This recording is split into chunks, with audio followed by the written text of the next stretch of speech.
The great chamber was silent. Elena Vasquez stood alone in the center of a room that could hold 10,000 beings. The walls were made of something that looked like crystal but was harder than any metal humans had ever created. Light came from everywhere and nowhere at once. The ceiling stretched so high above her that she could barely see it.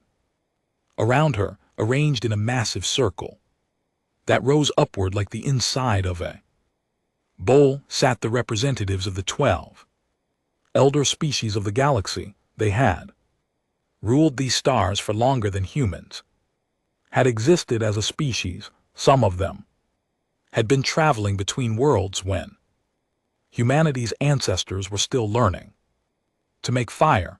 Elena was 47 years old. She had spent her entire adult life working toward this moment, first as a diplomat on Mars, then as an ambassador to the first alien species humanity had ever contacted, and finally as the official voice of all humanity before the Galactic Council. She had believed, truly believed, that today would be the day humanity was welcomed into galactic civilization. She had been wrong. The very high arbiter rose from her seat. Her skin glowed with a soft blue light that pulsed with her heartbeat. Her eyes were completely black, like two pools of ink set into a face that was almost human, but not quite. The Velry were the oldest of the elder species. They had founded the Galactic Council 6,000 years ago. Their word was law. We have heard the arguments, the High Arbiter said. Her voice was soft, but it carried through the entire chamber without any amplification. We have considered the evidence. We have consulted with every member species. Council has reached a unanimous decision. Elena felt her heart beating faster. She forced herself to stand straight and keep her face calm behind her, watching through cameras that broadcast to every human world. Billions of people held their breath. Humanity is too dangerous to be permitted entry into galactic civilization. The words hit Elena like a physical blow. She had prepared for many outcomes. She had prepared for conditions, for restrictions, for a probationary period. She had not prepared for this. The evidence is clear. The High Arbiter continued. In less than 100 years since achieving faster than light travel, your species has colonized 17 star systems. You have built military vessels that rival those of species who have existed for millennia. You breed at rates that would overwhelm any world within generations. You carry violence in your blood like a disease. Elena wanted to speak, to defend her people, but the rules of the council were absolute. The accused could not interrupt a verdict. We have watched your history, the High Arbiter said. Your species has been at war with itself for your entire existence. You have created weapons capable of destroying your own world, not once but many times over. You have committed atrocities against your own kind that shock even the core, who are themselves warrior species. From his seat high above, the core representative let out a sound that might have been agreement. The cores were large beings covered in thick scales and natural armor. They had conquered a dozen species before joining the council. Even they had looked down on humanity. And then there is the incident at Proxima Station. The High Arbiter said 3 car enforcement officers acting under council authority attempted to board a human vessel suspected of carrying illegal technology. Your captain killed all 3 of them with his bare hands. Elena remembered that incident.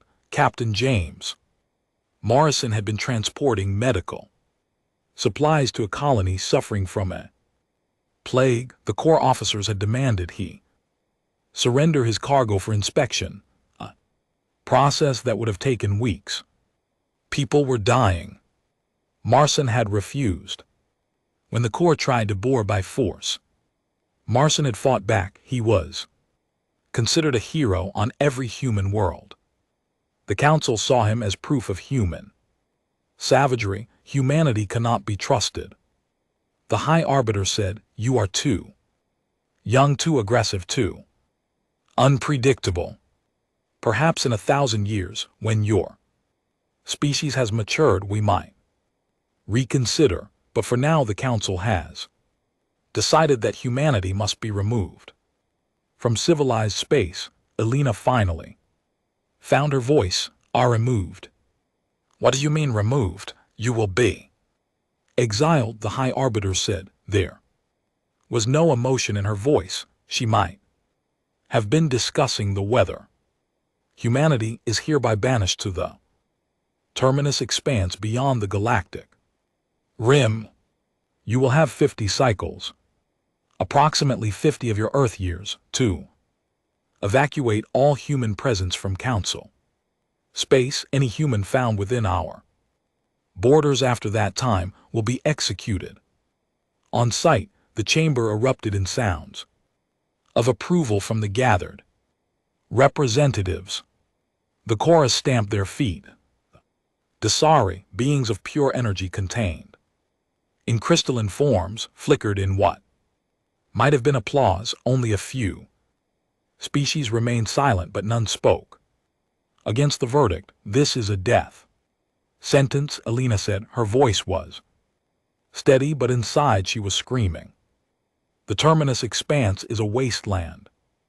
Dead stars, barren rocks, no habitable worlds for light years in any direction. You are condemning 20 billion people to slow extinction. That is not our concern," the High Arbiter replied. "Your species has proven itself unworthy of existence among civilized beings. What happens to you in the expanse is your own affair. Perhaps you will survive. Perhaps you will not. Either way, you will no longer be a threat to the peace and stability of the galaxy." Elena looked around the chamber. She looked at the Velry with their glowing skin. She looked at the Corps with their armored bodies. She looked at the dozens of other species, each one ancient beyond human comprehension, each one looking at her with contempt or indifference or something worse than either. She had come here with hope. She had come here believing that the galaxy was big enough for everyone, that humanity's energy and creativity would be welcomed, that the elder species would see humans as potential friends and partners. Instead, she had found only fear and prejudice, dressed up in the language of law and order. Something changed in Elena Vasquez in that moment. Something that had been soft became hard. Something that had been hopeful became cold. "May I speak?" she asked. "The verdict has been delivered," the High Arbiter said. "There is nothing more to discuss." "I am not asking to appeal," Elena said. "I am asking to respond, as is my right, under your own laws." "Or does the Council fear the words of a primitive human?" The High Arbiter's black eyes narrowed. For a long moment she said nothing. Then she nodded once. "You may speak briefly." Elena turned in a slow circle, making sure to meet the eyes of as many representatives as she could. Her words would be heard on every human world. They would be recorded in every human history. She had to make them count. 1,200 years ago she began. My species lived in caves and hunted with sticks and stones. 600 years ago we had not yet developed the printing press. 300 years ago we had not yet split the Adam, 100 years ago, we had not yet set foot on our own moon. She paused to let those numbers sink in the span of time it takes a Velturi child to learn to walk. Humanity went from living in dirt to reaching the stars. You call us dangerous. You are right, we are dangerous. We are the most dangerous species this galaxy has ever seen. Murmurs rippled through the chamber. The core representative leaned forward, his small eyes fixed on Alina with new interest. But we did not come here as conquerors. Alina continued, we came here as students, as traders, as friends. We offered you our art, our music, our stories. We offered you our science, our medicine, our technology. We offered you everything we had, asking only for a place among you. Her voice grew harder. And you answered with exile. You answered by condemning 20 billion innocent people to death in the cold dark between galaxies. Not because of anything we have done to you, but because of what we might do. Because you looked at our potential and you were afraid. The High Arbiter started to speak, but Alina raised her hand. I am not finished. To her own surprise, the High Arbiter fell silent. You have made a mistake today, Alina said, the greatest mistake in the history of your council. You had the chance to make humanity your ally. You had the chance to channel our energy, our creativity, our drive toward building something greater than any of us could build alone. Instead, you chose to make us your enemy. She turned to face the High Arbiter directly. My people will go to determinist expanse as you have commanded. We will obey your verdict because we are not the savages you believe us to be, but we will not die quietly in the dark. We will not fade away and be forgotten. We will survive. We will grow. We will remember. Alina's voice dropped to something barely above a whisper, but it carried through the entire chamber.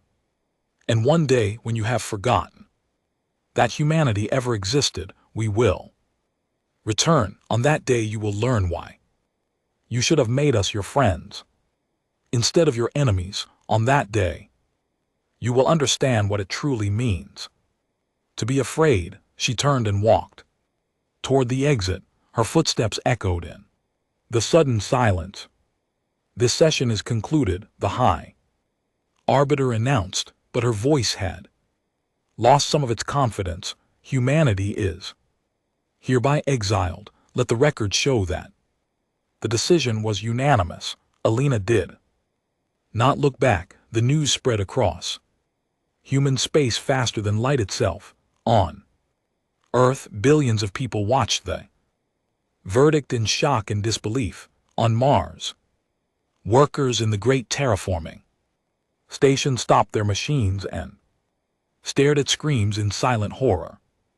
On the colony worlds of Alpha Centauri, TD and a dozen other stars, humans gathered in the streets and waited to hear what would happen next. Alina's ship carried her back to Earth in 3 days. She spent most of that time in her cabin alone, thinking. By the time she arrived, she had a plan. The leaders of Earth's nations had already gathered.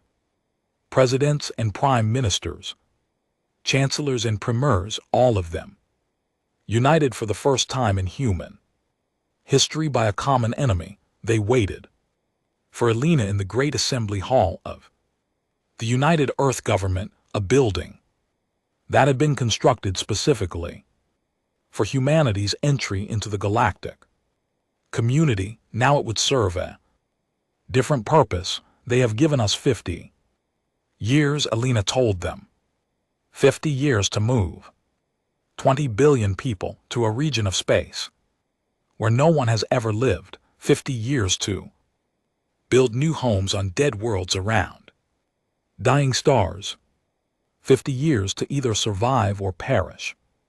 She looked at the faces around her. She saw fear, she saw anger, she saw despair, but she also saw something else, something that gave her hope. She saw determination. The council believes this sentence is a death penalty, Alina continued. They believe we will fight among ourselves, that we will waste our remaining years in pointless conflict, that we will arrive in the terminus expanse broken and divided and ready to die. She smiled, and there was no warmth in it. They do not know us. They do not understand what humanity is capable of when we are united by a common cause. They look at our history of war and see only savagery. They do not see that we have always been at our best when our backs are against the wall, when survival itself hangs in the balance. She activated the holographic display behind her. A map of the galaxy appeared with human space highlighted in blue and the terminus expanse marked in red at the very edge. We have 50 years. She said, that is not much time, but it is enough to move our people, enough to build new homes, enough to prepare for what comes next. The President of the United Americas spoke up. What exactly do you mean by what comes next, Ambassador? Alina turned to face him. The council has made their intentions clear. They see humanity as a threat to be eliminated. Even if we go quietly into exile, even if we give them no reason to fear us, they will eventually come to finish what they started. They cannot allow a species as dangerous as ours to exist, not even the wasteland they have condemned us to. She paused. So we have a choice. We can spend our exile waiting to die, hoping that the council will forget about us or change their minds, or we can use the time they have given us to prepare, to build, to grow strong enough that when they finally come for us, they will find not the broken remnants of a dying species, but something far more dangerous. You are talking about war. The Chancellor of Europa said, war against species that have been traveling between stars for thousands of years. War against enemies who outnumber us 100 to 1. I am talking about survival. Alina replied, the council has declared that humanity has no right to exist. I say we prove them wrong. I say we take everything they have given us, the exile, the isolation, the death sentence, and we turn it into strength. I say we use these 50 years not to prepare for death, but to prepare for the day when we return to council space and demand the respect that was denied to us today. The room was silent for a long moment. Then slowly the president of the Pan-African Union rose to his feet. I speak for 3 billion people, he said, 3 billion people who have been told they are not worthy of living among the stars. 3 billion people who have been condemned to die in darkness by species who have never known hardship, never known struggle, never known what it means to fight for survival. He looked around the room, meeting the eyes of his fellow leaders. My ancestors survived slavery. They survived colonization. They survived centuries of oppression and discrimination, and they emerged stronger for it every time. If the council believes that exile will break humanity, they have not been paying attention to our history. One by one, the other leaders rose to their feet. They came from different nations, different cultures, different backgrounds. They had spent centuries fighting each other over resources and territory and ideology, but in that moment they were united as humanity had never been united before. We accept the exile, Alina said. We will leave Council space within the time they have allowed. We will obey their laws and their verdicts, but we will not accept defeat. We will not accept death. We will not accept that humanity's story ends in a graveyard of dead stars at the edge of the galaxy. She raised her hand and the other leaders raised theirs. Today we begin the greatest project in human history. Today we begin building not just new homes, but a new humanity. Stronger, smarter, more unified than we have ever been. And when the Council finally comes to see what their exile has created, they will wish they had shown us mercy when they had the chance. The Exodus began the next day. Ships that had been built for exploration were converted to carry colonists. Factories that had been producing consumer goods switched to manufacturing survival equipment. Scientists who had been studying alien technology began working on ways to make human technology better. 50 years was not much time, but humanity had never needed much time to accomplish the impossible. As the first wave of ships left Earth orbit, heading for the distant darkness of the terminus expanse, Elena Vasquez watched from her office window. She was old enough to know that she would probably not live to see humanity's return to Council space. But she had planted the seed. She had given her people a purpose. The Council had tried to bury humanity in the darkness between stars. They did not know that they had only planted a seed, and that from that seed would grow something terrible and beautiful and unstoppable. They would learn in time. They would all learn. 50 years had passed since the exile. Admiral Marcus Chun stood on the observation deck of Ford Station, the largest structure humanity had ever built. It hung in the void between two dead stars, a massive wheel of metal and light that stretched for nearly 100 km in every direction. Around it, like children gathered around their mother, floated dozens of smaller stations and hundreds of ships in various stages of construction. Marcus was 63 years old. He had been 13 when the exile began, old enough to remember Earth, but young enough to have spent most of his life in the terminus expanse. His father had been a shipyard worker on Mars. His mother had been a teacher. Both had died during the long transit, the terrible journey that had carried humanity from their homes to this wasteland at the edge of the galaxy. Nearly 2 billion people had died during those first years. The cold of space, the failure of life support systems, the despair that drove some to take their own lives. All of it had taken its toll. Of the 20 billion humans who had begun the exodus, only 18 billion had survived to reach the terminus expanse, but they had survived and they had kept their promise. Admiral, a voice sent behind him. Marcus turned to see his executive officer, Commander Sarah Williams, approaching. She was young, only 32, born in the expanse to parents who had never known any home but the darkness. The construction crews report that the Defiance will be ready for final testing by the end of the week. Marcus nodded.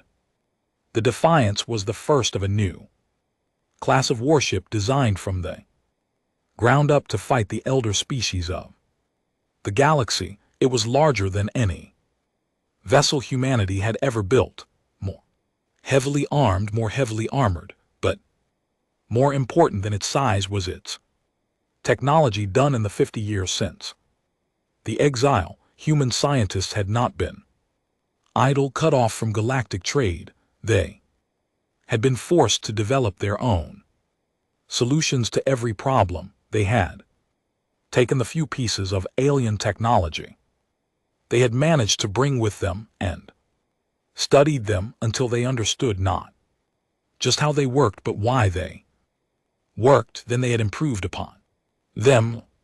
The drives that powered the Defiance were 3 times faster than anything the Council species used. Its weapons could punch through shields that had been designed to stop attacks from vessels that existed 1,000 years ago. Its armor was made from materials that did not exist in nature, created in laboratories by scientists who had spent decades pushing the boundaries of physics. Good, Marcus said. What about the training simulations?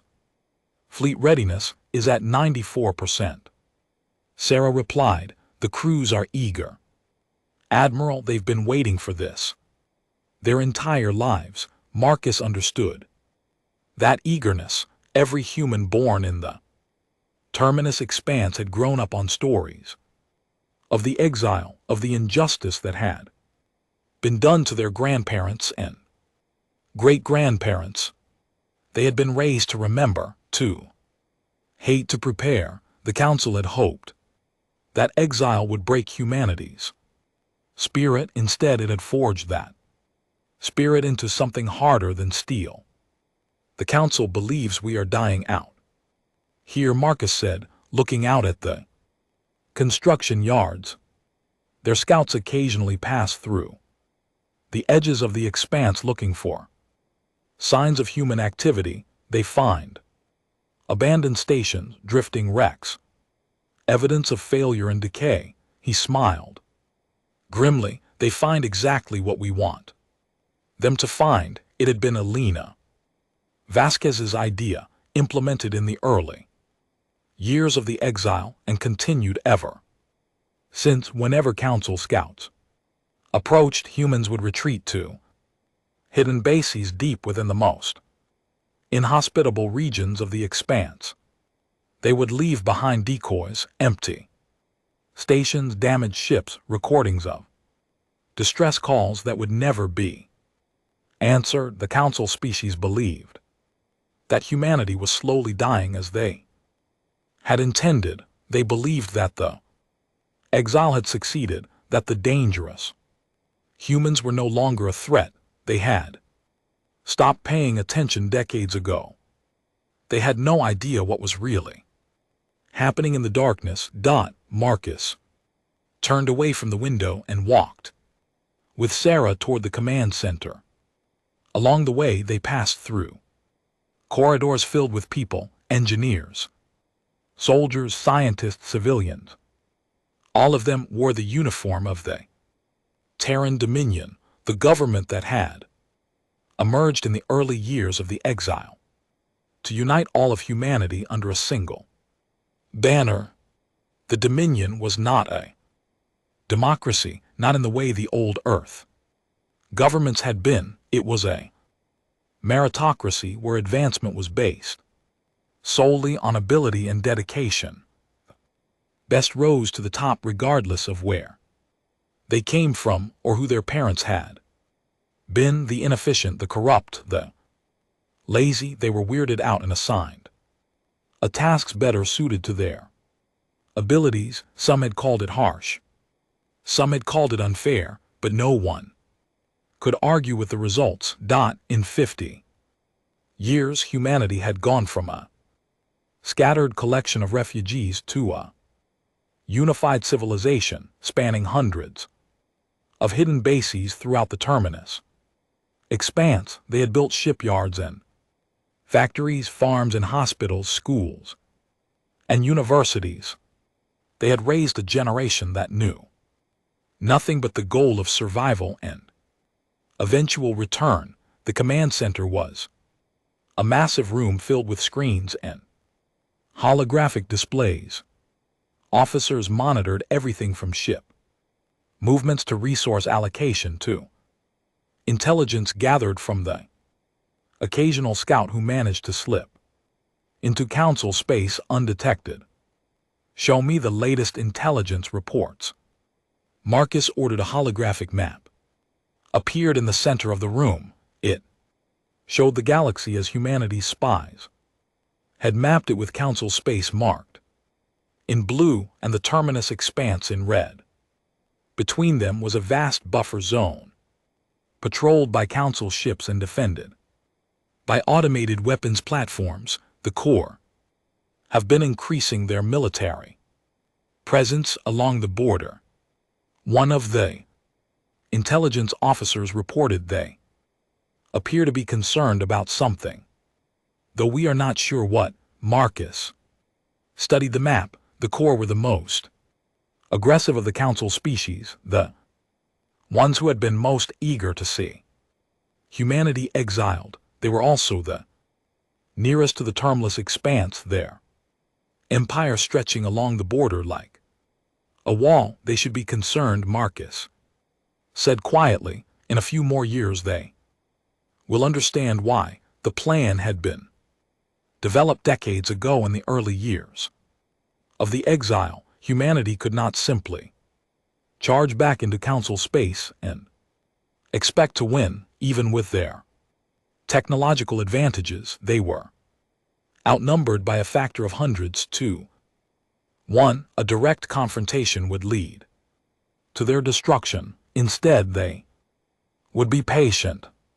They would wait until the time was right, until their forces were strong enough and the Council's attention was elsewhere. Then they would strike at the weakest point, taking territory and resources that would allow them to grow even stronger. They would expand slowly, carefully, always stay one step ahead of the Council's response. It was a strategy that required patience, discipline, and faith that the sacrifices of the past would be rewarded, faith that humanity's children would complete what their grandparents had started, faith that one day the Council would pay for what they had done. Marcus had that faith. Every human in the terminus expanse had it. Admiral Sarah said, "There is something else you should see." She led into a smaller room adjacent to the command center. Inside, a team of scientists was gathered around a complex piece of machinery that pulsed with a soft blue light. "What is this?" Marcus asked. One of the scientists, an elderly woman named Dr. Yuki Tanaka, stepped forward. She was one of the oldest humans still alive, old enough to remember the exile itself. Her hair was completely white, her face lined with wrinkles, but her eyes were sharp and bright. "This is the culmination of 50 years of research," she said. "We have finally cracked the secret of Valkyrie shield technology." Marcus felt his heart skip a beat. The Valkyrie were the most advanced of the Council species, their technology the most sophisticated. Their shields were legendary, capable of stopping any attack. No weapon in the known galaxy could penetrate them. "Explain," he said. Dr. Tanaka activated a holographic display showing the structure of a either shield. "The Council species have been using the same shield technology for thousands of years," she said. "They improved it gradually, making it stronger and more efficient, but the basic principles remain the same. Why change something that works?" She smiled, and there was a fierce pride in that smile. "But they made a mistake. They assumed that no one would ever develop weapons based on fundamentally different principles. They became complacent, relying on shields that had protected them for millennia." She pointed to a part of the display. "We have developed a weapon that does not try to overpower the shield. Instead, it disrupts the field generators themselves. It causes the shield to collapse from within, leaving the target completely vulnerable." Marcus stared at the display. He understood the implications immediately. With this technology, human ships could destroy vessels that had once seemed invincible. The most powerful species in the galaxy would suddenly find themselves defenseless. How long until this can be deployed? He asked. We have already begun retrofitting the Defiance, Dr. Tanaka replied. Within 6 months we can have the entire fleet equipped. Marcus nodded slowly. 50 years of waiting, 50 years of sacrifice and preparation. It was almost over. There is something else, Dr. Tanaka said. Her voice became softer, more personal. I was there, in that chamber. When the High Arbiter delivered the verdict, I was part of Ambassador Vasquez's staff. Marcus looked at her with new interest. I did not know that. Elena was my friend, Dr. Tanaka continued. She died 10 years into the exile from a disease we did not yet have the medicine to cure, but before she died, she made me promise something. What did she make you promise? She made me promise that I would live long enough to see humanity return. She made me promise that I would be there when the council understood their mistake. Dr. Tanaka's eyes glistened with tears that she refused to let fall. I am 97 years old, Admiral. I have outlived my children and most of my grandchildren. I have watched humanity rebuild itself from nothing in this wasteland, and I have kept my promise. I am still here. She straightened her back, and for a moment Marcus could see the young woman she had once been, standing beside Elena Vasquez in the chamber of the Galactic Council. I intend to be there when we go home. Marcus put his hand on her shoulder. You will be, Doctor, I promise you that. Over the following months, the final preparations accelerated. Ships that have been under construction for years received their finishing touches. Crews that had trained in simulations for decades practiced with real weapons and real targets. Supplies were stockpiled, strategies were refined, and every possible contingency was planned. For throughout it all, humanity maintained its deception. Council scouts continued to find evidence of decay and failure. Occasional distress signals, carefully crafted to seem authentic, painted a picture of a species in its final death throes. In the hidden depths of the Terminus expanse, the largest military force humanity had ever assembled weighed in the darkness. Marcus spent most of his time reviewing intelligence reports and meeting with his commanders. The Corps would be their first target, chosen not because they were the weakest, they were far from it, but because they were the closest and because they had been among the most eager to see humanity destroyed. There was also a personal element to the choice. The Corps had killed Captain James Morrison 40 years ago, executing him in public as an example to other humans who might think of resisting council authority. The footage of his death had been broadcast throughout human space, intended to break their spirit. Instead, it had only strengthened their resolve. One night, as Marcus was reviewing the final attack plans, Sarah came to his quarters with a bottle of something that might have been wine. It was made from genetically modified grapes grown on one of the hidden agricultural stations. And it was not particularly good, but it was theirs, made by human hands from human crops, and that gave it a value no imported luxury could match. Tomorrow we begin, Sarah said, pouring 2 glasses. Tomorrow we begin, Marcus agreed. They drank in silence for a moment. Outside the window, the stars of the Terminus expanse glittered cold and distant. Beyond them, invisible but ever-present, lay the galaxy that had cast humanity out. Do you ever wonder if we are doing the right thing? Sarah asked. Marcus considered the question carefully. The council gave us a choice, he said. Finally, submit or die. We refused to submit and we refused to die. What else could we do? We could have tried to negotiate, tried to prove that we are not the monsters they believe us to be. We tried that, Marcus reminded her. Elena Vasquez spent her entire life trying that. The council did not want negotiation. They did not want proof. They wanted us gone, and they did not care whether we went quietly or screaming. He set down his glass and looked at his executive officer with the eyes of a man who had spent his entire life preparing for war. I do not hate the council species, he said, not even the chorus. Hate requires too much energy, and we have needed all our energy for other things, but I will not apologize for what we are about to do.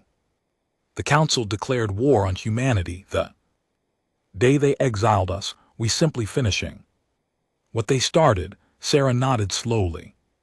The troops are ready, the ships are ready, the weapons are ready, and the people have been ready for 50 years. Marcus smiled, and there was no warmth in it, only determination. Then tomorrow we stop hiding. Tomorrow we show the galaxy what humanity has become. Tomorrow the council learns why they should have killed us when they had the chance. He raised his glass one final time. To humanity, to humanity. Sarah echoed. They drank, and outside the window the stars waited. In his private quarters later that night, Marcus found himself looking at a photograph that had been passed down through his family for generations. It showed Earth as seen from orbit, blue and green and beautiful, wrapped in white clouds floating in the darkness of space. He had never seen Earth himself. The planet had been abandoned during the Exodus, left behind for the council to claim or ignore as they wished, but he had grown up with stories of it, with images of it, with a longing for it that he knew he would never satisfy. We will not go back, he said quietly, speaking to the image as if it could hear him. Earth is lost, the past is lost, but we will build something new, something greater, and we will never let anyone take it from us. Again, he put the photograph away and went asleep. Tomorrow would be the first day of humanity's return. Tomorrow the exile would end. Tomorrow the war would begin. In the darkness of the terminus expanse, hidden from the eyes of the galaxy, 1,000 ships powered up their engines and prepared to move. In their crews, tens of thousands of humans checked their weapons and reviewed their orders. In command centers across 100 hidden bases, officers watched their screens and waited for the signal. At exactly midnight ship time, Marcus Chun sent a single message to every human vessel and every human base in the terminus expanse. It contained only 3 words. We are coming. The long dark was over. Now came the fire. The core ship, vengeance of the ancestors, drifted through the outer reaches of the Zellner system, its crew bored and restless.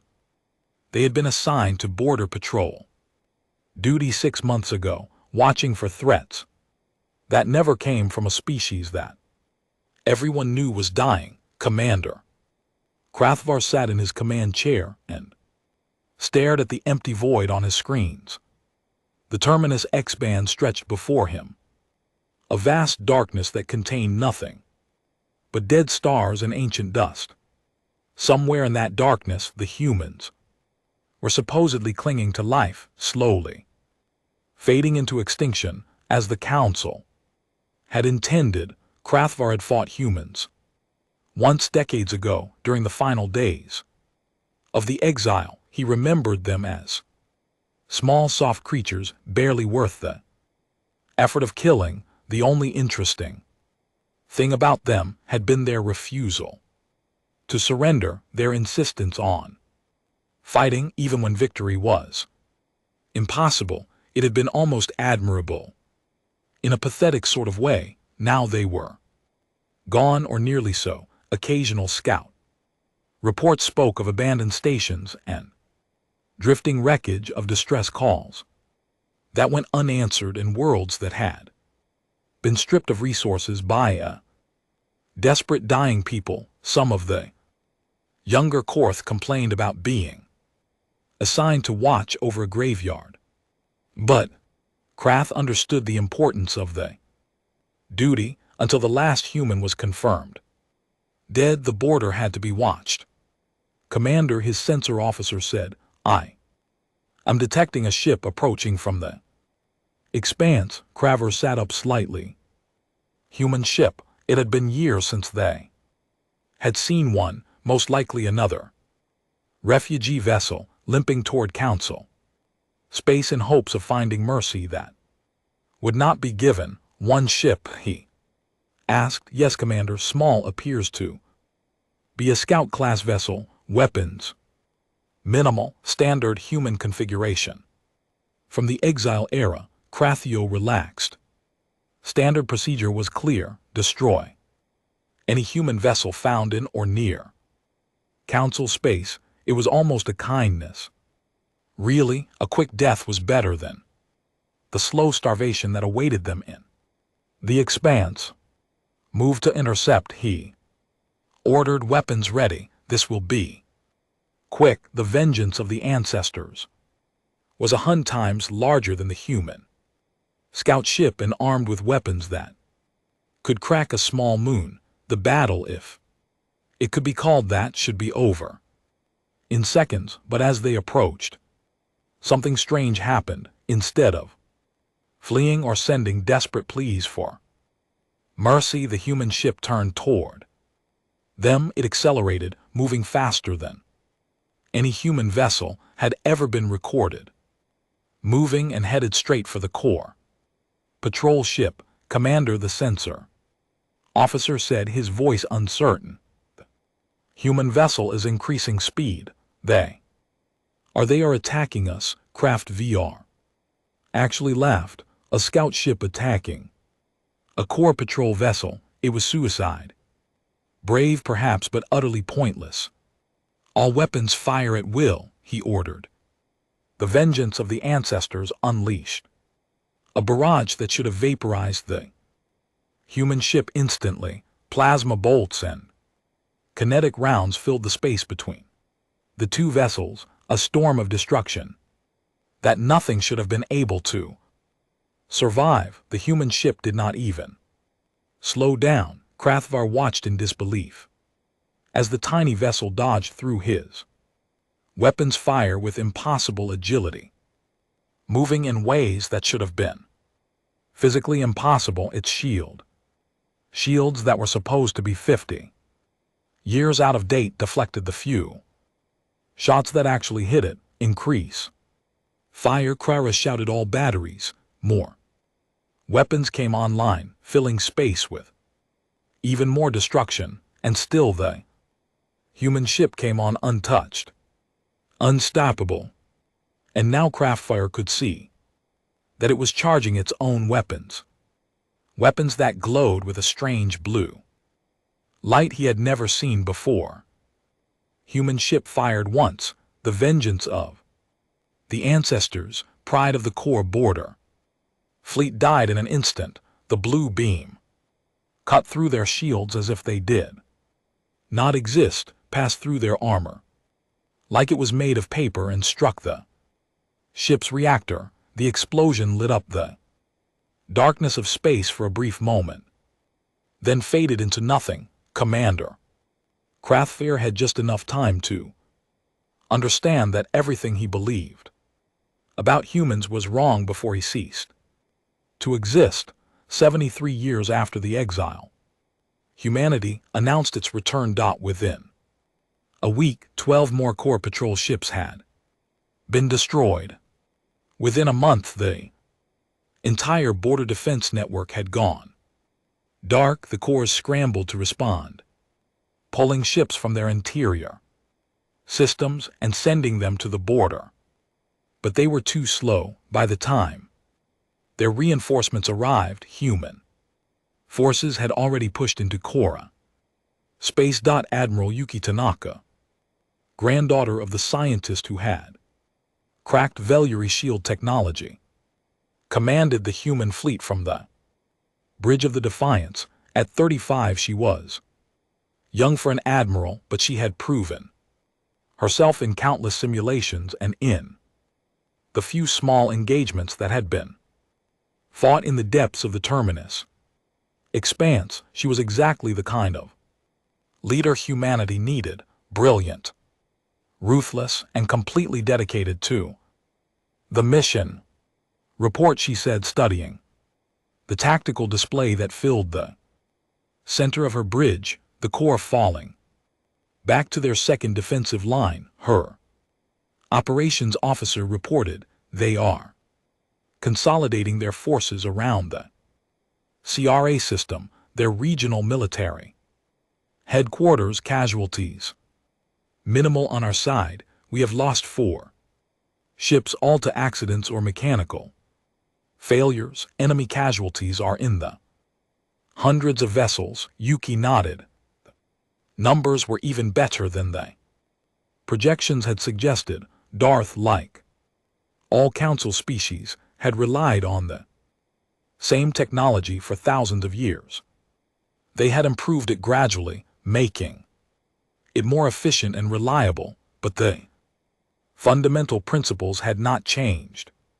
Humanity had spent 50 years developing entirely new principles. What about their civilians? Yuki asked. We have secured 3 Karth colony worlds. The populations have been contained, but not harmed as per orders. They seem confused. They expected us to slaughter them, Admiral. That is what the Corps would do. They do not understand why we have not. Yuki allowed herself a small smile. Send word to the civilian populations. Tell them that the Terran Dominion does not make war on non-combatants. Tell them that if they cooperate, they will be treated fairly. Tell them that we are not the monsters the Council said we were. It was a calculated kindness, but it was also genuine. Humanity had not spent 50 years preparing for revenge. They had spent 50 years preparing for victory, and victory meant more than just killing. It meant building something that would last. The Corinth did not understand this. Their culture was built on strength and dominance. When they conquered a species, they enslaved it or destroyed it. The idea that a conqueror might treat the conquered with basic dignity was foreign to them. It was also deeply unsettling. 3 months into the campaign, the Corps Command sent a message requesting negotiations. Yuki received the delegation on the Defiance, surrounded by human officers who watched the proceedings with cold eyes. The Kororath delegate was a senior general named Varkan, a decorated warrior who had fought in a dozen campaigns against other species. He was large even by Corps standards, his scales a deep green that spoke of advanced age and high status. He looked at the humans around him with barely concealed contempt. You have fought well, he said, for primitives, but you must know that you cannot win. The Council will not permit it. If you continue this war, you will be destroyed. Yuki remained seated, her hands folded in her lap. General Vion, you speak of the Council as if they are coming to save you. Have you contacted them? Have you asked for their help? Vorakin's scales shifted slightly, a sign of discomfort that humans had learned to recognize. The Council will respond when they Understand the threat. It is only a matter of time. The council does not care about you, Yuki said calmly. You were always their attack dogs, the species they used to enforce their will on others. Now that you are the ones being attacked, they will do nothing. They will wait and watch and hope that we exhaust ourselves against you. Then, when we are weak and you are destroyed, they will move in to finish us off. She leaned forward. But we will not be weak, and you will not be destroyed, not completely. At least you have a choice, General. You can continue fighting a war you cannot win, watching your worlds fall one by one until nothing remains of your empire, or you can surrender now, accept human governance, and preserve what remains of your species. Vorakan's claws tightened on the arms of his chair. The Kororath do not surrender. The Kororath have never faced an enemy like us, Yuki replied. You have conquered species that were weaker than you, species that had no choice but to submit or die. But we are not weaker than you. We have better ships, better weapons, better tactics. And we have something you have never had, a reason to fight that goes beyond mere conquest. She stood and walked to the window, looking out at the stars. 73 years ago, your species voted to exile mine to die in darkness. You voted to condemn 20 billion innocent people to slow extinction because you were afraid of what we might become. You were right to be afraid, but you should have killed us when you had the chance, because now we are everything you feared and more. She turned back to face the Koron. I am giving you one chance, General, one chance to save your people from complete destruction. Surrender now and the Corinth will survive under human rule. Refuse and we will crush your military, occupy your worlds, and reduce your species to a footnote in history. The choice is yours. Varen stood slowly. He was nearly twice Yuki's height, a mountain of muscle and scales and natural armor. He could have killed her with a single blow if he chose to. Instead, he bowed his head. I must consult with my government, he said. But I believe they will reject your terms. The core would rather die than submit to a species we once condemned to death. That is your choice, Yuki said. But remember what I have told you. Today, when your worlds are burning and your fleets are scattered, remember that I offered you peace and you refused it. The Corinth chose war. For 6 more months they fought with everything they had. They threw their fleets against human forces in desperate attacks that cost them thousands of ships. They fortified their core worlds with weapons that could destroy entire continents. They called on the council for aid again and again, receiving only silence. Response: it made no difference. Human ships swept through corp space like a wave of fire. They destroyed military targets with precision and efficiency, then moved on, leaving civilian populations largely unharmed. They captured shipyards and factories, turning core industry to human purposes. They offered generous terms to any Kororath commander who surrendered and harsh punishment to any who continued to resist. Slowly the core empire crumbled. The final battle took place in orbit around the core home world, a planet called Krath Prime that had been the center of their civilization for 10,000 years. Every remaining Korop had gathered there for a last stand, a fleet of nearly 1,000 vessels determined to defend their world to the death. The human fleet outnumbered them 2 to 1. Admiral Tanaka watched the battle from her command chair, directing her forces with calm precision. The core fought Bravely, she had to give them that. They knew they were going to lose, but they fought anyway, throwing themselves against human shields and weapons in a fury of desperation. It was not enough. One by one the core ships died, their shields failed against human weapons, their armor cracked. Their crews perished in the cold of space.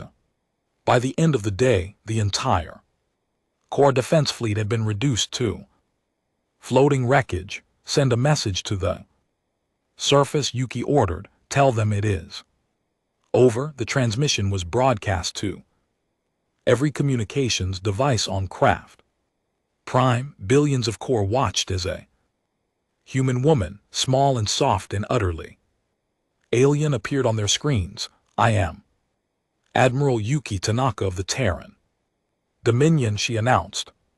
73 years ago, your species voted to exile mine to die in darkness. We did not die. We did not forget. We did not forgive. She paused, letting the words sink in. You have two choices: surrender unconditionally and accept human governance, or watch your worlds burn.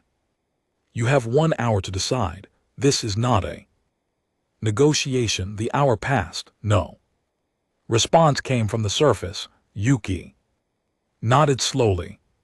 She had expected nothing less. The core were too proud to surrender even now. Prepare the landing forces, she ordered. We do this the hard way. The conquest of Krath Prime took 3 weeks. Human soldiers fought through cities and fortifications, clearing out resistance with brutal efficiency.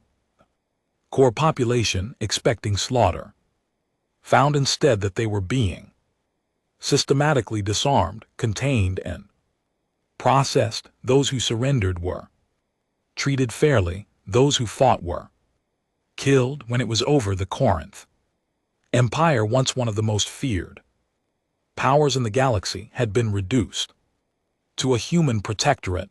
Their military was disbanded, their government dissolved, their world placed under human administration. And across the galaxy, the other council species watched in horror. The Galactic Council convened an emergency session for the first time in 400 years. Representatives of the 12 elder species gathered in the great chamber where humanity had once been condemned. Their faces, or what passed for faces, reflecting various shades of fear and disbelief. The Valkyrie High Arbiter, the same one who had delivered humanity's exile, kept alive by her species' millennial-long lifespan, stared at the tactical displays that filled the center of the chamber. They showed the former Korth Empire, now marked in human red. They showed human fleets massing on the borders of other council species. They showed a galaxy that had changed fundamentally in the space of a single year. How she whispered, they were primitive, they were exiled, they were supposed to die. A junior analyst, a young Dari who had been assigned to study human activities, stepped forward. Arbiter, our intelligence was catastrophically wrong. The humans did not spend the past 70 years dying. They spent it preparing. She activated a holographic display showing the hidden infrastructure of the terminus expanse. The shipyards, the factories, the research stations, the training facilities, all of it had been invisible to council scouts, hidden behind a carefully maintained facade of decay and failure. Every resource they had went into military development. The analyst continued. Every mind, every generation, every sacrifice, all focused on a single goal. They did not just survive the exile, High Arbiter, they used it. They used the time we gave them to become something we cannot defeat. The chamber fell silent for the first time in thousands of years, the Galactic Council faced an enemy they did not know how to stop. There must be a way, one of the representatives said. We outnumber them hundreds to one if we unite our forces. The Corinth had hundreds of ships.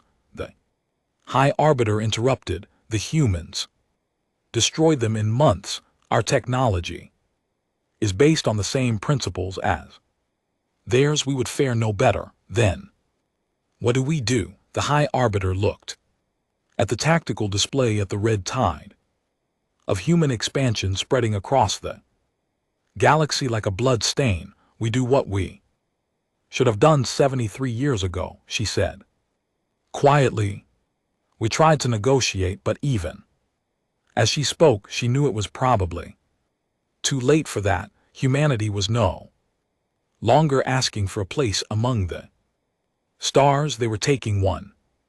The fall of the Karth Empire sent shock waves through the galaxy. Species that had ruled their corners of space for millennia suddenly found themselves facing an impossible choice: fight a war they could not win, or submit to the species they had once condemned to death. Some chose to fight the Vorm, collective insectoid beings who communicated through chemical signals through their combined hive fleets against human forces in a desperate attempt to halt the advance. They outnumbered the humans 10 to 1. It made no difference. Within 4 months, the Vorn home world had fallen and their queen had been captured. The mechanical consensus, a civilization of artificial intelligences that had achieved sentience thousands of years ago, calculated that they could defeat humanity through attrition. Their ships needed no crews. Their factories could produce replacements faster than humans could destroy them. Their patience was infinite. They were wrong. Human weapons disrupted their control signals, turning their ships into drifting hulks. Human hackers invaded their networks, corrupting their programming, turning them against each other. Within 6 months, the mechanical consensus had been reduced to isolated fragments scattered across dead worlds, where their power cores slowly faded. One by one, the council species fell. But not all of them chose war. The Visari had always been different from the other elder species. They were beings of pure energy, contained crystalline forms that they had created for themselves millions of years ago. They valued knowledge above all else, maintaining vast archives that contained the history of every species they had ever encountered. They've been among the few who voted against humanity's exile, though their objections had been overruled by the majority. When human forces approached their borders, the Sari did something unprecedented.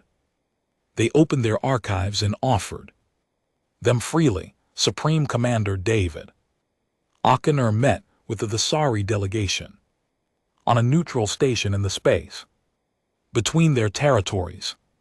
He was a large man, dark-skinned and powerfully built, with the calm eyes of someone who had seen too much violence to be excited by it anymore. He had risen through the ranks of the Terran Dominion's military throughout combination of tactical brilliance and genuine concern for the lives of his soldiers. He was known for his fairness, his honesty, and his complete willingness to destroy anything that threatened humanity's survival.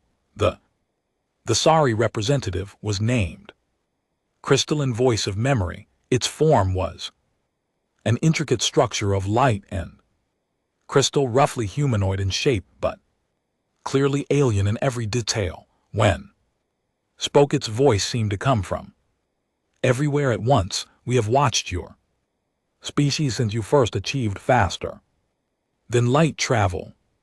Crystalline Voice of Memory said, we recognized your Potential then, your capacity for both creation and destruction. We argued that you should be welcomed, that your energy could be directed toward productive ends. We were overruled. David nodded. Slowly, I have read the records of the council session that exiled us. Your species argued against it. Why? Because we understood something the others did. Not, the Visari replied. The universe does not reward those who seek to eliminate potential rivals. It rewards those who learn to cooperate, to share, to grow together. The council's decision to exile humanity was not just cruel, it was foolish, and yet you went along with it. We did not have the power to prevent it. The Valkyrie and the Korath controlled the council. Their word was law. David studied the alien being before him. He had learned to read the emotional states of many species during the war, but the Visari were difficult. Their crystalline forms did not change expression, and their voices carried no obvious emotional content. What do you want? He asked finally. We want to survive. Crystalline voice of memory replied. We want to preserve our archives, our knowledge, our culture. We want to continue our existence in whatever form your species will permit. You could have fought. Your technology is advanced. Your resources are vast. You might have lasted longer than they core, and in the end we would have lost. Anyway, your weapons are more advanced than ours. Your tactics are superior. And your people have a motivation that we could never match. You fight not just for territory or resources, but for vindication, for justice, for the chance to prove that the council was wrong about you. The Lazari's crystalline form pulsed with a soft light. We choose not to fight that kind of enemy. We choose instead to recognize the truth. The age of the council is over. The age of humanity has begun. We wish to be part of that new age rather than a casualty of it. David considered this for a long moment. The Terran Dominion's policy was clear. Those who resisted would be crushed. Those who cooperated would be treated fairly but firmly. The Dasari were offering more than cooperation. They were offering their complete submission, along with archives that contain knowledge accumulated over millions of years. Thought it was a valuable offer. But David was not in the habit of making decisions based solely on value. Why should I trust you? He asked. Your species has worked alongside the council for thousands of years. You may have objected to our exile, but you did nothing to prevent it. You did nothing to help us during the long dark.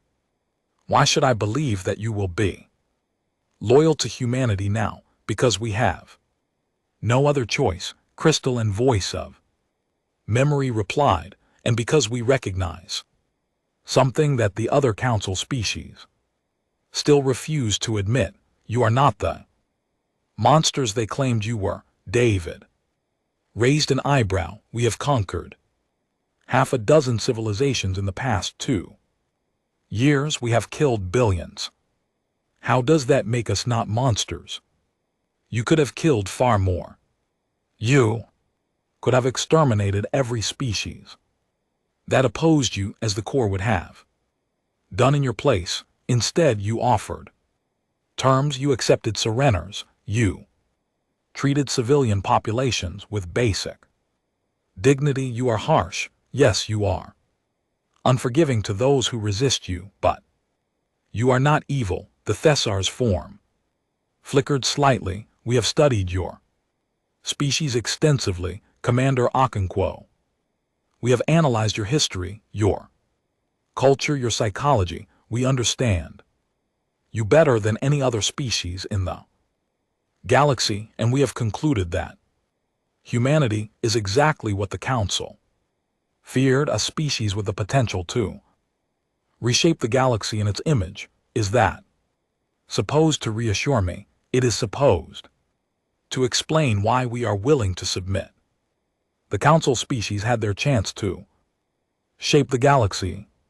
They created an order based on fear and stagnation, where the strong dominated the weak and nothing was ever allowed to change. That order is dying now, killed by the very species they tried to eliminate. What comes next will be determined by you. Crystalline voice of memory moved closer to David, its light intensifying. We believe that what you create will be better than what existed before, not perfect, not utopian, but better, and we wish to be part of creating it. David studied the alien being for a long moment, then slowly he nodded. Very well, the Disari will be given protectorate status within the Terran Dominion. You will retain control of your internal affairs, subject to oversight by human administrators. Your archives will be made available to human researchers, and your knowledge will be shared freely. In exchange, you will receive the protection of our military and access to our technology. He leaned forward slightly. But understand this: if you betray us, if you conspire against us, if you do anything to threaten human interests, we will destroy you as thoroughly as we destroyed the core. This is your one chance. Do not waste it. We understand. Crystalline voice of memory replied, and we accept. The Disari became the first alien species to voluntarily join the Terran Dominion. They would not be the last. As word spread of humanity's treatment of cooperating species, others began to reconsider their options. The shell aquatic species that had always been marginalized within the council offered their water worlds in exchange for equal treatment under human law. Narati, master traders who had no military to speak of, negotiated favorable trade agreements in return for their commercial networks. Even some of the Corinth, seeing how their former enemies were treating them, began to accept human rule as preferable to continued resistance. But for those who had championed the exile, for those who had voted eagerly to cast humanity into the void, for them there was no mercy, only justice delivered with cold efficiency. The Valkyrie fought longest. They were the oldest of the council species, the founders of Galactic civilization as the galaxy knew it. Their technology was the most advanced, their knowledge the most extensive, their pride the most unyielding. They could not accept that everything they had built was crumbling, that the species they had condemned to death was now conquering their empire piece by piece. The High Arbiter rallied her people with speeches about honor and tradition, about the need to defend their ancient civilization against the barbarian horde. She ordered the construction of new weapons, new ships, new defenses. She called upon every Vel citizen to fight, to sacrifice, to die. Rather than submit, it was not enough. Human forces swept through Vel space with the same relentless efficiency they had shown against every other enemy. Their weapons cut through Vel shields like they were made of paper. Their tactics anticipated every Vel move. Before it was made, their soldiers fought with a discipline and determination that the Velry, who had not faced a serious military threat in thousands of years, could not match. One by one, the ancient Vel worlds fell. Libraries that had stood for millennia were occupied by human soldiers. Temples that had been sacred for generations became military headquarters. Ships that had patrolled the galaxy since before humanity existed, were reduced to floating debris, and through it all the High Orbiter refused to surrender. She retreated to the Vuliri home world, a planet called Vel that had been the center of their civilization. For 6,000 years, she surrounded it with every ship and weapon she could gather, every defense that Vel technology could create. She prepared to make her last stand. Admiral Tanaka brought the human fleet to Val on a day that the Velry calendar marked as the anniversary of the founding of the Galactic Council. It was not a coincidence. Humans had learned to understand symbolism, and they used it as mercilessly as any weapon. High Arbiter Tanaka broadcast on all frequencies. This is Admiral Yuki Tanaka of the Terran Dominion. Your empire has fallen. Your all eyes have abandoned you. Your people are dying by the millions in a war you cannot win. I am offering you one final chance to surrender. The response came after a long pause. The High Arbiter's face appeared on the view screen, her blue skin pale with exhaustion, her black eyes burning with hatred. I will not surrender to primitives, she said. I will not bow to the species I condemned to extinction. I will die on my feet before I live on my knees. Tanaka nodded slowly. I expected you to say that, but I am not speaking to you, High Arbiter. I am speaking to your people.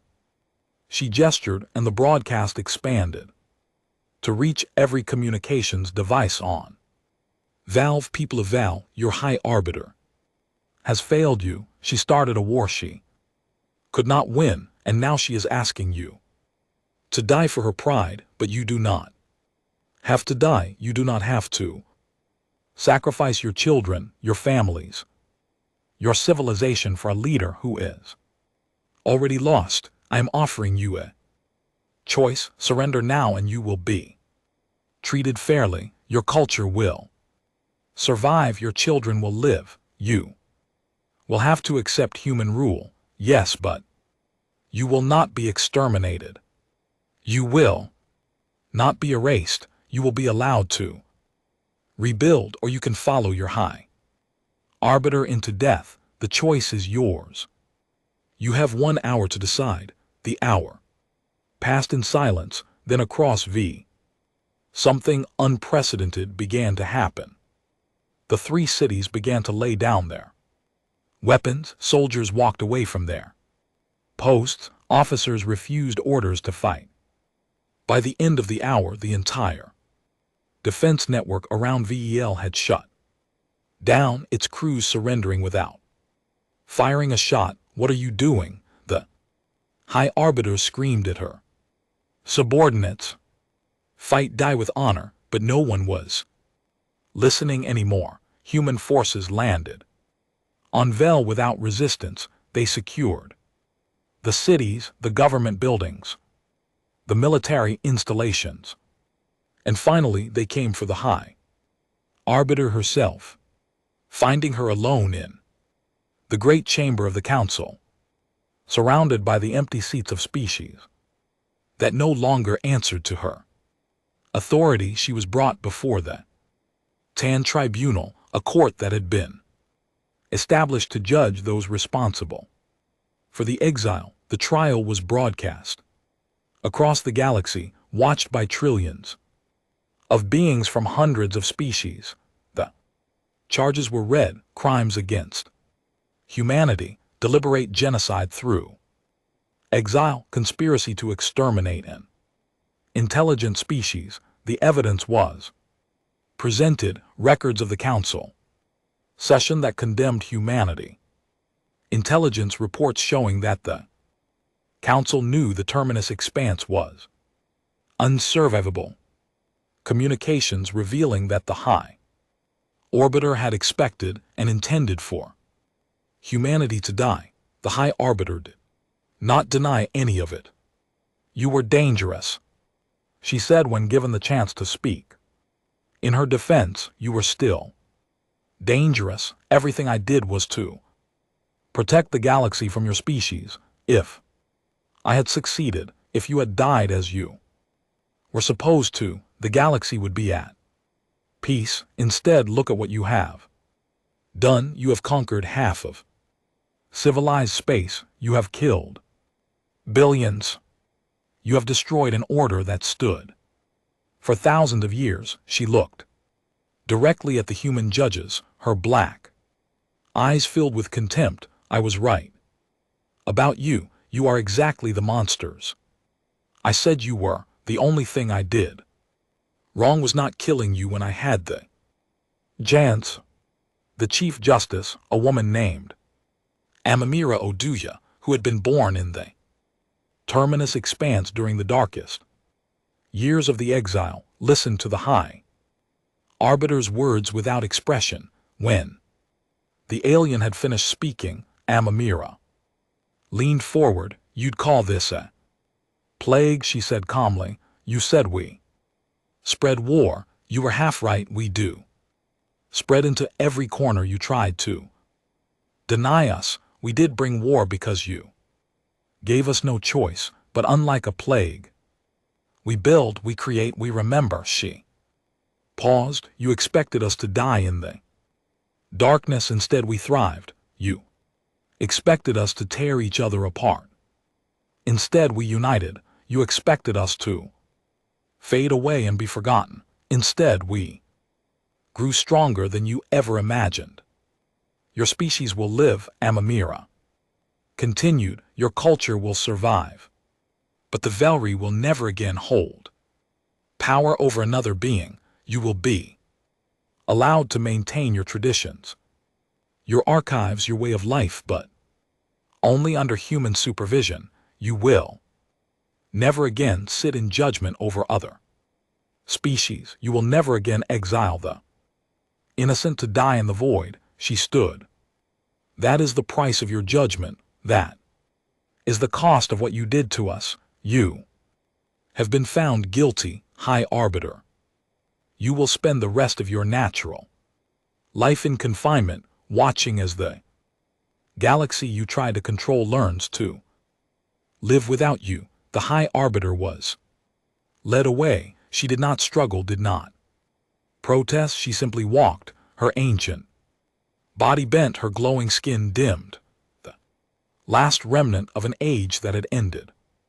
In her cell, she would live for another 300 years, watching as humanity rebuilt the galaxy she had ruled, watching as species she had dominated learned to govern themselves, watching as the order she had created was replaced by something new and strange and frighteningly vital. She never apologized.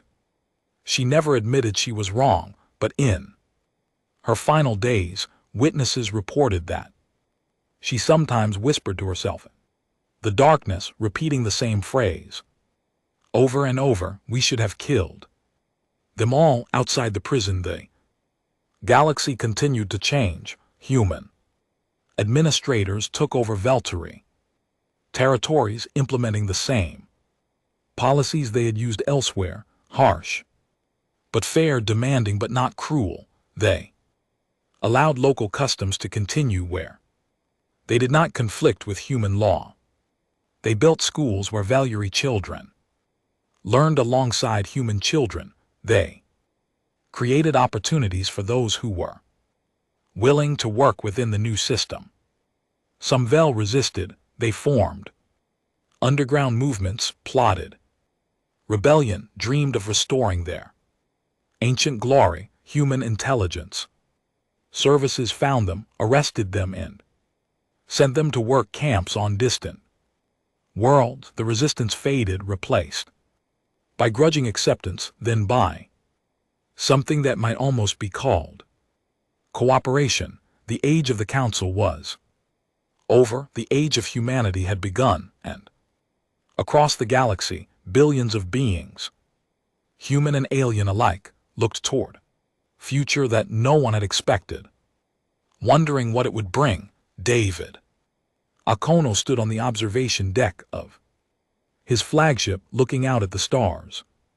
Behind him, aides and officers went about their business, managing an empire that spanned a third of the galaxy. "Sir," one of his aides said, "the final reports from Vel have arrived. The transition is proceeding smoothly." David nodded, without turning around. "Good. What about the other former council species?"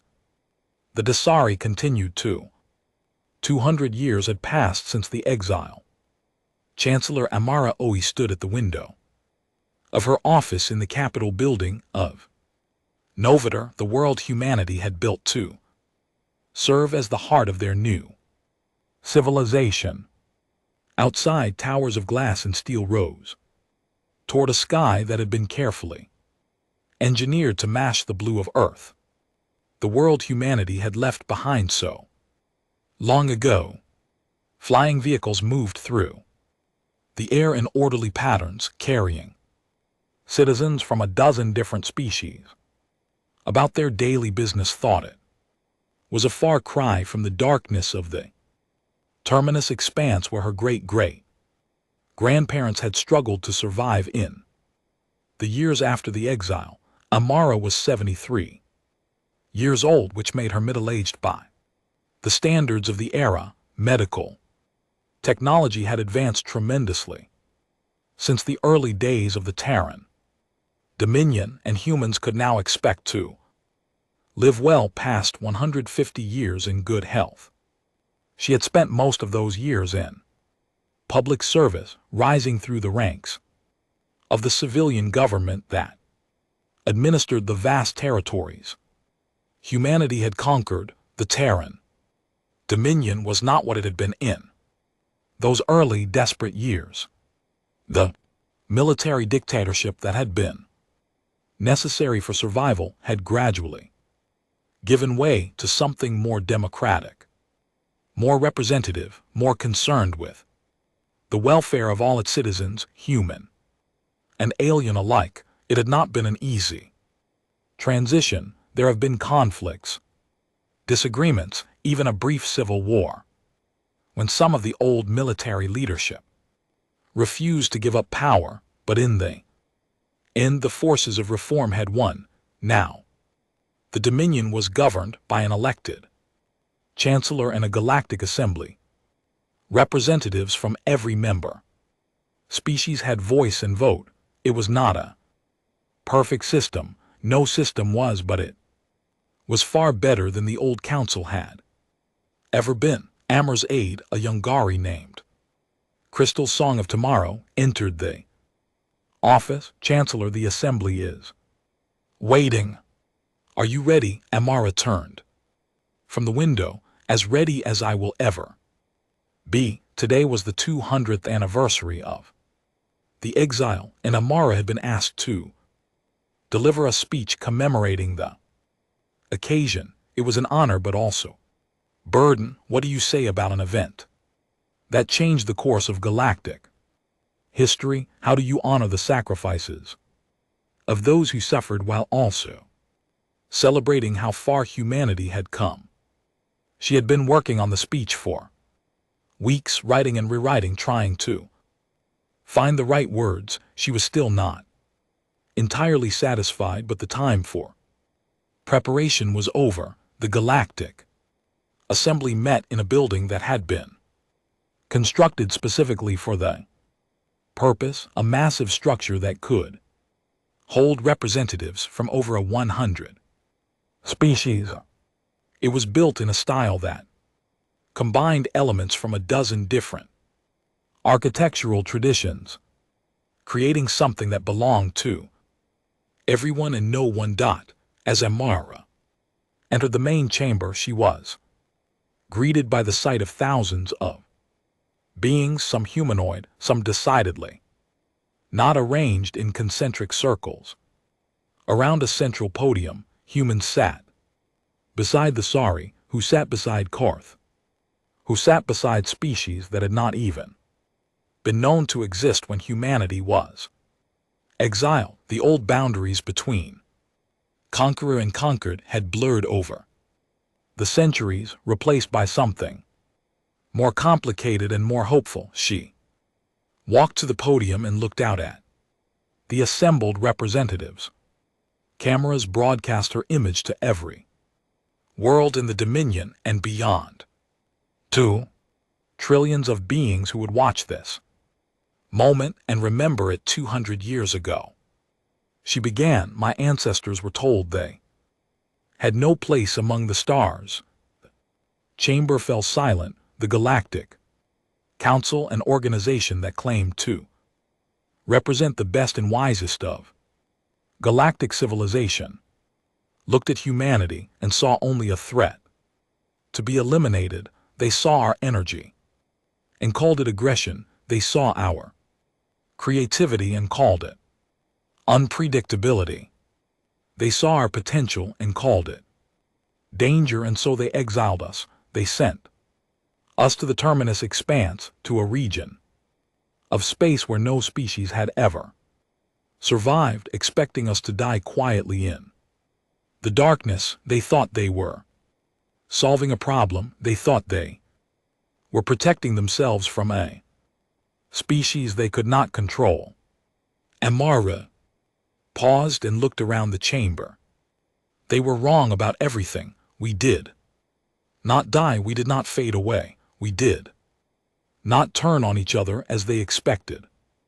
Instead, we did what humans have always done when faced with impossible odds. We adapted, we innovated, we survived, we took the death sentence they gave us and turned it into the foundation of something greater than any of us could have imagined. She gestured at the assembled representatives. Look around.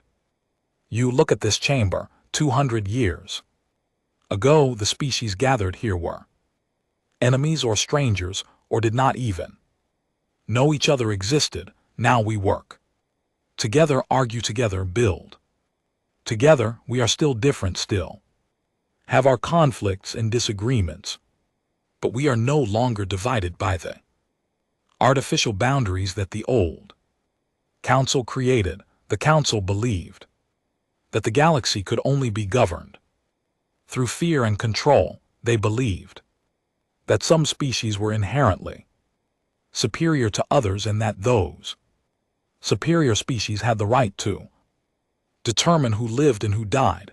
They created a system where the strong dominated the weak, where potential threats were eliminated before they could grow, where nothing was ever allowed to change. We have created something different. Amara straightened and spoke more firmly. The Terran Dominion is not perfect. We have made mistakes, many of them. We have been harsh when we should have been gentle. We have been suspicious when we should have been trusting. We have conquered when we should have cooperated. The history of our civilization includes chapters that we should not be proud of, but we have also done something that the old council never did. We have learned. We have grown. We have changed. The Dominion of today is not the Dominion of 100 years ago, and the Dominion of 100 years from now will be different. Still, we allow ourselves to evolve, to improve, to become better than we were. She looked directly at the camera, speaking now to the trillions watching from distant worlds. 200 years ago, humanity was called dangerous. We were called aggressive. We recall the plague upon the galaxy. They were right about one thing. We are dangerous to tyrants, to those who would exile the innocent, to any who believe power gives them the right to condemn others to death. We are aggressive in our pursuit of justice, in our protection of the weak, and our refusal to ever again bow before those who see us as lesser. But we are not a plague. We are builders. We are creators. We are the species that refused to die. When the galaxy told us we had no right to live, she raised her hand in a cross. The chamber, representatives from a 100 species raised theirs in response. The council exiled us because they feared what we might become. They should have feared what they were creating, because in the darkness of the terminus expanse, surrounded by death and despair, humanity did not break. We forged ourselves into something new, something stronger, something that could not be destroyed by exile or isolation or the hatred of those who should have been our friends. Today we remember those who suffered during the long dark. We remember the billions who died during the Exodus, the generations who lived their entire lives in hidden bases, the soldiers who gave their lives so that humanity could survive. We honor their sacrifice, and we promise that it was not in vain. But we also look forward. We look at the galaxy we have built, imperfect as it is, and we commit ourselves to making it better. We look at the future, uncertain as it is, and we promise to face it together, human and alien, conqueror and conquered, all of us united in the belief that the stars belong to everyone who is willing to reach for them. Amara lowered her hand. 200 years ago, humanity was given a choice between defeat and domination. We chose neither. We chose to become the galaxy we wished had welcomed us. We chose to build something worth building, to create something worth creating, to be something worth being. The exile made us who we are. The darkness forged us. The council's hatred united us, and now, standing in the light we have created for ourselves, we can finally say with certainty we have earned our place among the stars. She smiled, and there was warmth in it now, not the cold determination of her ancestors, but something gentler, something that spoke of healing and hope. Welcome to the future, everyone. Let us build it together. The chamber erupted in applause. Humans clapped. The sorry flickered with light. Kara stamped their feet in their traditional gesture of approval. Even the representatives of species that had once been enemies of humanity joined in, acknowledging the truth of what they had heard. The galaxy had changed. It would continue to change, and for the first time in 200 years, that change felt like something to celebrate rather than something to fear. After the ceremony, Amara walked through the gardens outside the assembly building. The gardens had been designed to include plants from hundreds of worlds, creating an environment any species could find something familiar. Human roses grew beside the sorry light flowers. Karth Battle Cactus stood near Shrillies. She was not alone. An old woman walked beside her, moving slowly but steadily. Her name was Kotanaka, and she was the last living member of the generation that had fought in the wars of conquest. At 217 years old, she was one of the oldest humans alive, kept going by medical technology and sheer stubbornness. Ko had been a young officer in the fleet that destroyed the core empire. She had fought in the battle of Vel, watched the High Arbiter being led away in chains, helped administer the conquered territories in the difficult years that followed. She had seen everything that humanity had done, both the good and the bad. You gave a good speech, Ko said. Alina would have been proud. Alina Vasquez. Yes, she was my grandmother's friend. Did you know that? They worked together during the first years of the exile. My grandmother always said that Alina was the one who gave humanity its purpose, not just to survive but to come back stronger. Amara nodded. I have read her speeches. They are required study in our Schools, reading them is not the same as having lived through those times. Tio said, you speak of the long dark as history. For my generation it was our lives. We grew up knowing that everything we did was preparation for a war that might not come in our lifetimes. We trained, we studied, we sacrificed not for ourselves but for our children and grandchildren. She stopped and looked at Amara with eyes that had seen 2 centuries of galactic history. Do you know what kept us going? Not hatred, not revenge. Those things burn hot, but they burn out quickly. What kept us going was hope, hope that one day our descendants would live in a galaxy where they did not have to hide, where they did not have to fear, where they could simply exist without anyone trying to destroy them. She gestured at the garden around them, at the alien plants growing beside human ones. This is what we fought for. This is what we built. It is not perfect. It was never going to be perfect, but it is ours, and it is better than what existed before. Amara considered this. Do you ever regret it? The wars, the killing, the conquest. Every day, Ko said without hesitation. I have lived with the weight of what we did for over 150 years.